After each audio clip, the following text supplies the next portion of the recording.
je devais à 9h30 quitter cette salle parce que j'ai une réunion importante à la Casbah à chaque année. Qu'est-ce que je peux vous dire en quelques minutes? Réellement, c'est un sujet qui mérite une discussion plus longue, et j'aurais souhaité rester aussi pour écouter les interventions des uns et des autres, pour apprendre. Nous sommes un processus d'apprentissage continu, débattre, vous dire dans le détail un petit peu ce que nous avons fait ou ce que nous avons l'intention de faire. Malheureusement, les contraintes de temps sont énormes, et je suis privé de ce plaisir de profiter de cette séance. Je vais essayer de le conceptualiser un tout petit peu et de voir effectivement dans quelle épure ou dans quel cadre ou dans quelle structure il faudrait apprécier et les réformes passées, et les réformes en cours, et les réformes qu'il faut prendre à l'avenir, sans avoir à les citer nécessairement. Évidemment, le thème de notre débat aujourd'hui, système financier tunisien,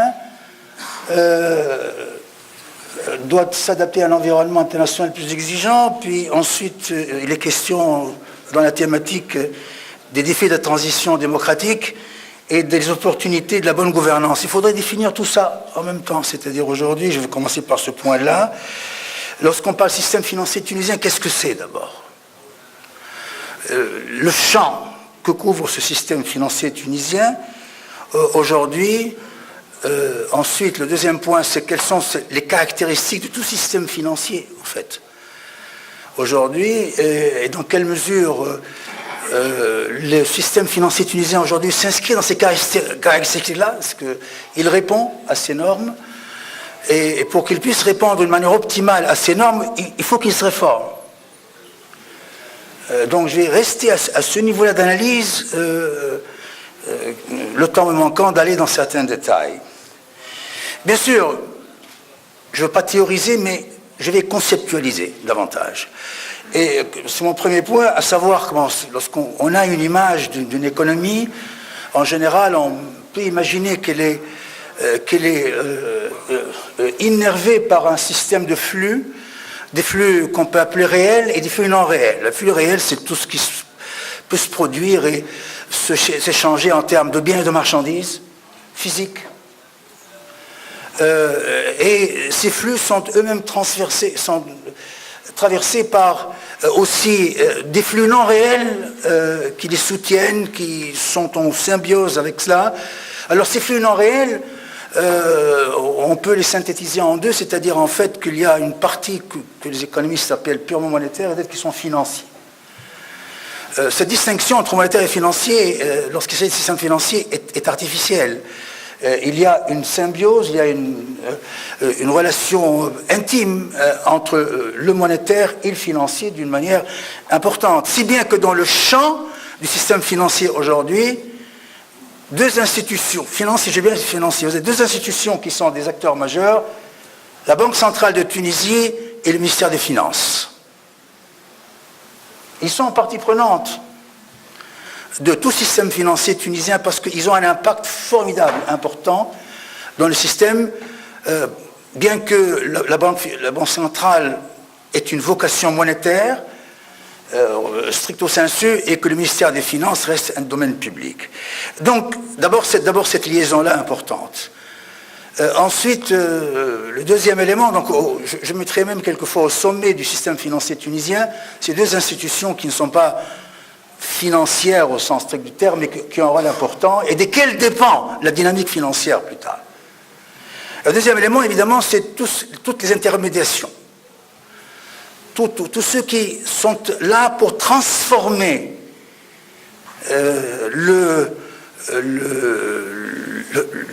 qui est disponible, c'est-à-dire l'épargne disponible, la transformer en investissement ou en emploi. Intermédiation, alors c'est pas à vous que je vais apprendre, des intermédiations directes et indirectes, tout le système institutionnel qui transforme quotidiennement, à différents degrés de responsabilité, les liquidités ou le cash dont il peut disposer à partir de l'épargne disponible, que ce soit une épargne intérieur ou extérieur. Donc ce système-là est composé d'établissements financiers à caractère qui distribuent du crédit, les banques, incontestablement. Vous avez des établissements financiers qui ne sont pas de crédit, domaine des assurances. Et vous avez l'intermédiation directe qui est le marché financier, avec tout ce que cela peut sous-entendre, toute l'activité des marchés financiers, eux-mêmes, les bourses, etc. Et tout ce champ-là, qui constitue ce qu'est la structure institutionnelle, en somme, est en symbiose quotidienne relativement en Tunisie. Et donc, ce qui est important, c'est que ce champ-là peut être encore beaucoup plus complexe que celui que nous avons en Tunisie, en fonction des caractéristiques du marché financier. Alors, le deuxième point, c'est que les caractéristiques du marché financier, c'est que quand on le regarde pour l'analyser, pour dire qu'est-ce qu'il vaut, est-ce qu'il est adéquat ou pas, est-ce qu'il répond aux normes, aux questions posées par Yadi tout à l'heure, la première question qui vient, c'est-à-dire quel est son volume en fait. Aujourd'hui, qu'est-ce qu'il représente en termes de masse? Et évidemment, l'indicateur classique, c'est d'essayer de l'évaluer à un agrégat qui est contestable, qui existe, qui est le PIB. Qu'est-ce que ça représente? Ce qui est important, pas important. L'économie financière par rapport à l'économie totale, qu'est-ce que c'est? En d'autres termes. Et vous savez très bien cette espèce de comparaison toujours importante en cas de crise. Donc je dirais un mot sur la Tunisie.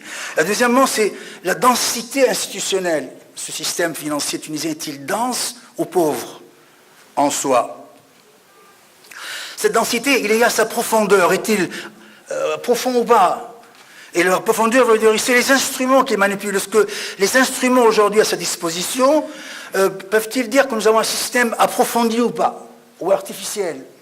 Alors tout là, évidemment, tous les problèmes qui se posent sur l'existence ou non de voies et moyens de rendre les transactions liquides.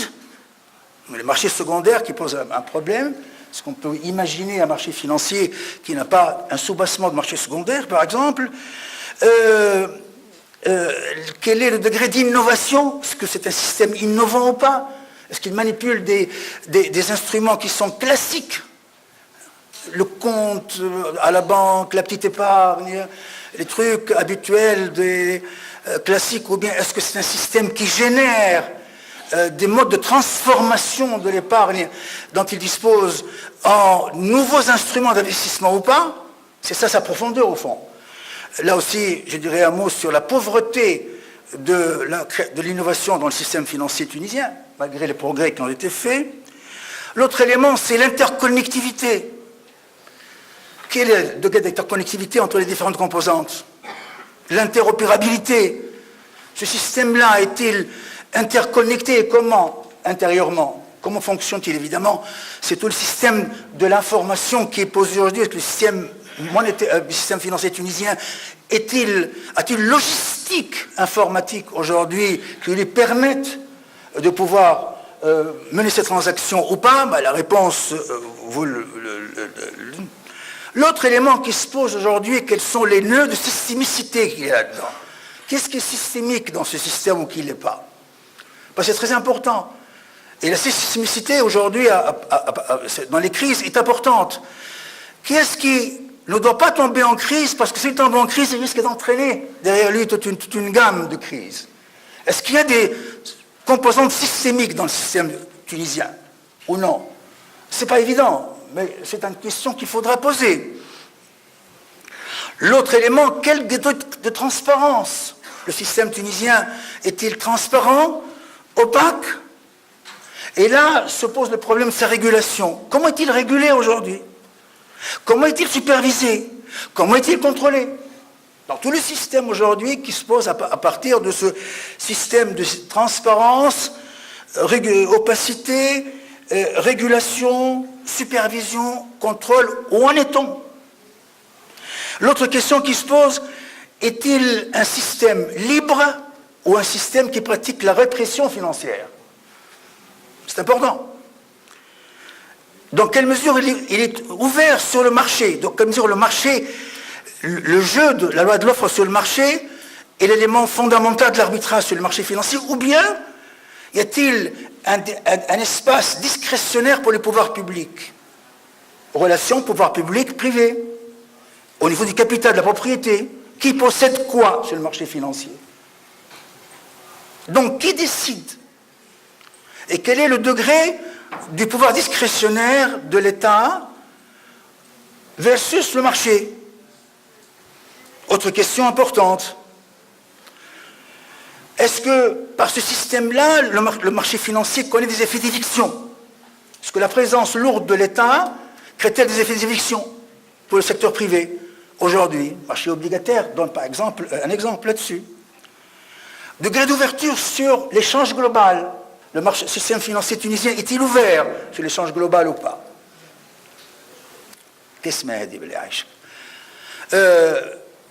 C'est important. D'ouverture comment? Par le haut ou par le bas? Est-on un acteur global ou non? Et donc, qui dit ouverture dit exposition à des chocs exogènes en permanence. Quel est le type de choc exogène auquel le système financier tunisien est exposé? Est-ce qu'il est victime de l'effet systémique des crises globales? Si oui, comment et par quel biais? Le système est exclusif ou inclusif? À englober beaucoup de partenaires ou bien est-il exclusif? Toutes ces questions-là, en fait, et bien d'autres, parce que je ne fais qu'évoquer, et bien d'autres sont au cœur du nouveau système financier tunisien, justement pour répondre aux opportunités de la transition démocratique.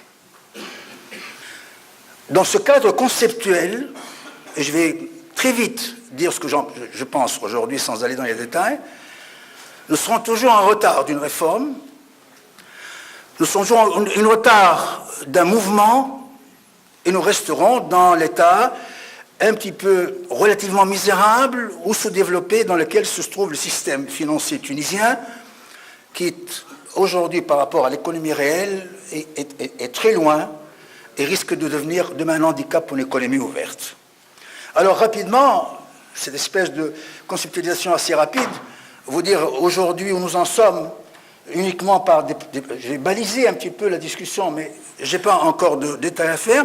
En matière de volume, très peu de choses. Si on prend simplement aujourd'hui un indicateur qui est insuffisant, qui est ce que représente la capitalisation boursière par rapport au B tunisien, je crois dans l'ordre de 5%, 6%, ce qui aujourd'hui, même au niveau des bourses émergentes, est à la queue des classements. À la queue des classements, même dans les pays qui sont à un niveau de PIB tunisien, vraiment, à ce moment-là, évidemment, je ne vais pas me comparer ni aux bourses internationales, ni aux bourses des marchés émergents développés, c'est pas ça. Donc, rester dans le domaine des pays similaires, si je prends simplement la Jordanie, eh bien, la capitalisation du marché jordanien par rapport au PIB est nettement plus importante. Nous sommes restés à quelques misérables 5%, alors que l'objectif, c'est le Fadl, l'autre jour, on parlait de 20%, il faudrait avoir comme possibilité de quadrupler le volume de la capitalisation par rapport à... Nous sommes très loin encore. Les raisons sont diverses, vous les connaissez très bien. La deuxième question, c'est que la densité institutionnelle est faible, c'est-à-dire qu'est-ce que nous avons dans ce système-là? Je dis évidemment le ministère des Finances qui intervient par son budget, par le Trésor et par ses entreprises publiques financières, et en même temps la Banque centrale, parce qu'elle est un arbitre quotidien de la liquidité sur le marché, et la liquidité est un phénomène fondamental pour les finances. Nous réglons quotidiennement la liquidité et donc nous fournissons un élément important dans la vie financière du pays, pas seulement monétaire. Eh bien, je dois vous dire effectivement qu'en matière de densité, aujourd'hui, qu'est-ce que nous avons? Nous avons évidemment un petit corps d'établissements de crédit, une vingtaine, autour desquels tournent un certain nombre d'institutions de crédit, type leasing et autres. Nous avons évidemment un corps d'établissements financiers non de crédit, les assurances. Par-ci et par-là, nous avons quelques fonds qui pullulent à gauche et à droite. Nous avons une bourse qui, malgré les grands progrès qu'elle a accomplis, reste encore à la fois dans ses instruments, dans sa profondeur, dans son impact extrêmement modeste et peu importante. Nous avons également, dans le domaine de la gamme des instruments de transformation de l'épargne, de l'investissement, malgré, encore une fois, les progrès que je ne renie pas, nous restons extrêmement modestes et très sous-développés par rapport à plusieurs autres pays. En matière d'innovation de produits financiers nouveaux, la même chose. Il n'y a pas une dynamique de création de nouveaux instruments en Tunisie, ça il faut le dire. Au niveau de l'interconnectivité, bon, le système d'interconnectivité lui-même, aujourd'hui, entre les différents éléments, souffre. Regardez un peu ce qui se passe au niveau des systèmes bancaires. Est-ce qu'on est satisfait aujourd'hui de l'interconnectivité interbancaire? Nous, à la Banque centrale, nous avons un système de connectivité qui est mauvais. Et jusqu'à maintenant, nous sommes sous-équipés en matière d'informatique. Nous avons un système qui pose des problèmes énormes. A fortiori, dans ses relations avec le monde de la finance, il n'est pas performant. Pas performant du tout. Et c'est un des pas de la réforme que j'ai entamé à la Banque centrale et sur laquelle j'espère avoir des résultats importants. Donc, ce système d'interconnectivité aujourd'hui, malgré, encore une fois, tous les progrès qu'on a fait en matière de paiement, etc., et ils sont énormes, nous classent parmi encore les systèmes qui sont encore mal interconnectés, à la fois au niveau des branches et des secteurs. Il faudrait dire cela. Systémicité maintenant. Est-ce qu'aujourd'hui il y a des risques systémiques dans le système monétaire, dans le système financier tunisien? La question se pose. Quand on regarde les choses très bien, moi je sais très bien, je vais parler de la STB en particulier, bon, lorsqu'on a commencé à toucher à la STB, et on a dit, bon, ben, la STB, c'est une grosse boîte, c'est la mémoire bancaire de la Tunisie, personne n'en disconvient là-dessus, et si vous la touchez, elle est systémique, c'est-à-dire elle risque de faire éclater le système. Il faudrait étudier jusqu'où des banques comme la STB peut effectivement être systémique ou pas. Moi, je ne suis pas tout à fait convaincu de ça. Mais faut-il également, aujourd'hui, dans la réforme bancaire ou du système financier, créer des composantes importantes, les dotant de force, et qui en même temps colportent avec eux des risques systémiques? Ça, c'est important. Parce que la restructuration du système bancaire tunisien, auquel on pense, et le fait de créer des pôles très forts en matière de finances, évidemment, emporte avec eux une espèce un nouveau balance des risques de systémicité. Il faut voir aujourd'hui. C'est une question à poser, à étudier à la fois par la Banque centrale et par vous. En tout cas, mon sentiment, un peu rudimentaire pour le moment, c'est que le risque systémique aujourd'hui est un peu exagéré, me semble-t-il, par rapport à ce qu'on pourrait trouver sur telle littérature. La transparence, autre critère, je ne suis pas satisfait de la manière dont le système fonctionne. Incontestablement, est-il régulé correctement d'abord? Le système financier en général. Moi, je trouve que la Banque centrale ne peut pas faire deux boulots en même temps, ne peut pas superviser et réguler. Ce sont deux fonctions qui sont séparées. Nous n'avons pas un système de régulation au sens littéral du terme aujourd'hui. CMF fait ce qu'il peut, bien sûr, j'ai expert des... Mais je trouve que dans la chaîne du système financier tunisien aujourd'hui, ce maillon de la régulation manque. Je ne peux pas superviser et réguler. Pas possible. Les deux fonctions séparées. Mais à force, à défaut de système, je suis obligé de le faire. Donc, là aussi, à mon sens, au niveau de tout ce qui touche à la transparence versus opacité, régulation, supervision, contrôle, il y a énormément de boulot à faire, qui n'a pas été fait encore. Il faut repenser ce système, comment il va fonctionner là-dessus. Et je trouve que c'est un domaine, malgré les progrès effectués là-dessus, nous avons un retard immense. L'autre élément, est-ce que le système financier tunisien est répressif ou libre? Mais écoutez, moi je trouve qu'en matière de répression financière, il a fait des progrès énormes. Depuis les années 80, le système s'est ouvert, les échanges sont beaucoup plus décidés par le marché. Il faut aussi admettre que le pouvoir discrétionnaire de l'État reste puissant. D'abord par le biais de ses entreprises publiques, bancaires et autres, par le biais des décisions régaliennes à travers le budget de l'État, énorme. Je prends un exemple important. La puissance du Trésor dans cette structure.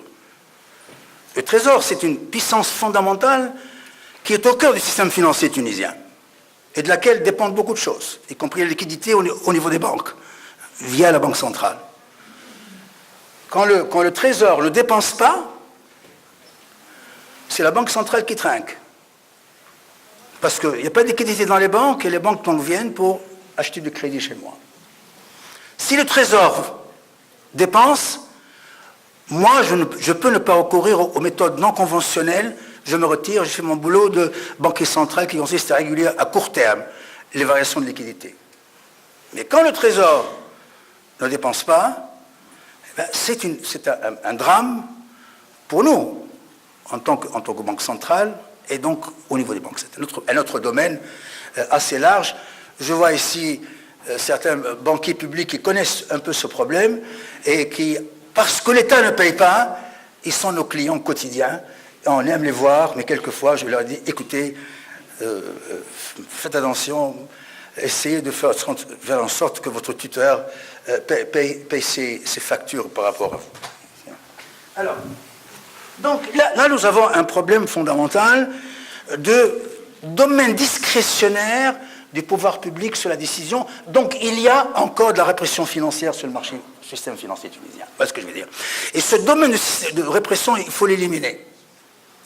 Il faut essayer, en tout cas, de le réduire pour rendre au marché sa liberté de décision, de décider effectivement où est-ce que l'épargne doit aller librement pour investir son quoi et jouer le risque. Soumettre le système à un système de gestion par les risques, pas par les garanties.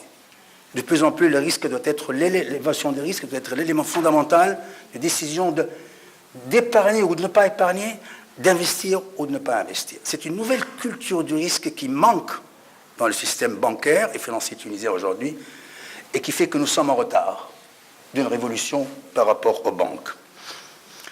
Est-il inclusif ou exclusif? Il est encore exclusif parce que si je prends le cas de taux de bancarisation par exemple, ce qu'il couvre actuellement, il y a des domaines où le banking n'existe pas en Tunisie. Donc il n'est pas inclusif. Il est encore un domaine exclusif. Alors, je vais terminer ces propos. Je peux répéter à l'envi beaucoup d'autres choses. Évidemment, je ne peux pas occulter le fait que avant la Révolution, depuis la Révolution, beaucoup a été fait au niveau de rendre le système plus manageable. Les banquiers qui sont là savent très bien que depuis mon prédécesseur, c'est Moustapha Kamel Nebli, et moi-même ensuite, avons insisté sur le problème de la bonne gouvernance pour les banques. Et beaucoup d'excellentes choses ont été faites qui consistent à donner plus de transparence à la gestion des banques. Le conseil d'administration a été réformé, les administrateurs indépendants, par exemple, innovation, les comités d'audit, hein, et j'en passe, qui sont si vous voulez, des balises pour rendre la gestion moins opaque, plus ouverte, et puis on sanctionne. quotidiennement, des lettres arrivent à mon bureau. Si ceux qui n'appliquent pas ces règles de bonne gestion de gouvernance, eh bien, d'abord, ça pense par l'avertissement et pas la sanction. Et les gens, je veux dire, globalement, le système bancaire colle, marche, c'est-à-dire, en fait, considère que c'est bon pour lui. Donc là, il ne faut pas l'occulter, ça. Là-dessus, mais il reste des problèmes. Le choix d'un administrateur indépendant, c'est un casse-tête chinois, parce que qui peut être indépendant de quoi, d'abord? Si vous le prenez comme un technicien professionnel, il est dépendant de quelque chose. Bon. Et puis, toute la théorie également, vous savez que les Japonais sont anti-administrateurs indépendants. Ils ne veulent pas en entendre parler. Ils sont fermés à cela totalement, en disant un indépendant n'a rien à voir avec nos affaires. Donc, il ne comprend rien. Ils sont complètement fermés. Et le banking chinois n'est pas... excusez-moi, le banking japonais n'est pas sous-développé. Loin de là. Bref, ces débats sont ouverts. Et je crois qu'avec l'association des banques, c'est la Habib, c'est des problèmes que nous devons soumettre importants. Je ne nie pas ça. Mais je vais terminer, je suis, pas choqué, mais je suis interpellé par la rapidité avec laquelle l'économie tunisienne a progressé sur le plan réel, les secteurs aujourd'hui innovants qui existent en matière industrielle, qui sont formidables, en matière de technologie, en matière d'industrie, en matière de tourisme, malgré les retards. Mais vraiment des avancées importantes, et comment le système financier ne suit pas, et que même, quelquefois, freine. Sans oublier que pour l'entreprise tunisienne aille à l'international, c'est une vocation fondamentale, ce système financier-là ne peut pas la soutenir. Ne peut pas. Il est en retard de plusieurs évolutions. Il est donc impératif que le marché financier ait comme objectif, entre autres objectifs, de soutenir, de donner une logistique dynamique à l'expansion de l'entreprise tunisienne dans le monde. Ça, c'est un problème. Je vous dire, la Banque centrale est tout à fait disposée à apporter son aide. Je me suis ouvert à ce problème avec plusieurs banquiers en tête-à-tête, et je suppose qu'effectivement... Alors, si vous voulez, en un mot, le système financier tunisien fait des progrès, oui, mais pas assez. Il y a beaucoup de travail à faire. Et il est fondamental qu'il fasse ces progrès-là pour répondre aux objectifs de la révolution, qui restent les mêmes, en fait, avant et après la révolution. Ils ont été dramatisés par la révolution, mais ils restent les mêmes. C'est-à-dire inscrire l'économie tunisienne sur une orbite de croissance réelle, forte ou moyennement forte, stable, soutenable, est basé sur des équilibres tout à fait acceptables. C'est ça la question. Et ce taux de croissance aujourd'hui non inflationniste, soutenable à moyen terme, qui peut répondre à plusieurs choses, n'est pas nécessairement du 7, du 8 et 10%, parce qu'il serait insoutenable à moyen terme, celui-là. On ne peut pas tirer le coup. Le système financier tunisien ne peut pas financer une économie à 2 chiffres aujourd'hui. Il ne peut pas. Mais nous avons fait quelques calculs aujourd'hui, nous considérons que, à moyen terme, si nous sommes dans les périodes de 4,5-5% du PIB réel, mais continu, sans interruption, avec un bon système financier, nous pouvons répondre à beaucoup de problèmes de la Tunisie elle-même et le maintenir sur des trucs solides. Voilà, mesdames et messieurs, les problématiques aujourd'hui que nous avons en tête là-dessus. Je dois dire que nous sommes en plein mouvement de réforme. Nous avons fait des petites choses. Je n'ai pas le temps de dégrainer tout ce que nous avons fait, comme réforme au niveau du marché, des taux. 2 mots de la préoccupation principale pour moi en matière de politique monétaire. Vous le savez très bien. Je n'ai pas de position idéologique là-dessus. Je ne suis ni un expansionniste ni un restrictiviste en matière monétaire. Je fais de la politique monétaire active. Je regarde et je vois qu'est-ce qui peut bouger et ne pas bouger aujourd'hui. Je ne fais pas d'illusion sur l'impact des instruments monétaires sur l'économie, je sais très bien. Je l'ai testé en matière d'inflation. Je sais qu'aujourd'hui, pour essayer de réguler l'inflation, l'ajustement des taux directeurs ne suffit pas. Ce n'est qu'un élément. On m'a dit, je le fais quand même parce qu'il touche les anticipations inflationnistes des gens, même indirectement. J'ai pensé rendre le marché beaucoup plus libre en matière de gestion de l'argent, en jouant sur les corridors, en faisant un ajustement asymétrique, et j'ai testé pour savoir si ça colle ou ça colle pas, eh bien, je trouve effectivement que le système colle. Et en même temps, le TMM, les taux de facilité, les facilités de prêt et de dépôt, aujourd'hui, ont une dynamique entre eux, qui crée des grincements incontestablement, mais qui permettent d'ajuster le système des liquidités bancaires avec le moins d'intervention possible de la Banque centrale. Mon idéal, c'est que la Banque centrale intervienne le moins dans le système. Plus j'interviens et plus je suis contre le métier pour lequel la Banque centrale est faite. Je deviens partenaire et partie prenante d'un système qui n'est pas dans la vocation de la Banque centrale. Voilà. Mais on intervient par obligation, et ça, c'est un débat que je souhaiterais que j'aurai avec les banquiers. J'ai eu une réunion l'année dernière, je crois, importante. Nous allons en faire une bientôt, qui est de faire le point et d'écouter les banquiers sur comment ils voient la situation là-dessus. Et ce genre de conférence permet également d'écouter vos propos. Malheureusement, je n'aurais pas eu ce plaisir. Excusez-moi si je dois m'arrêter ici et vous quitter immédiatement pour aller discuter du bien fondé ou du mal fondé de l'accord que nous venons signer avec le Fonds monétaire international. Voilà.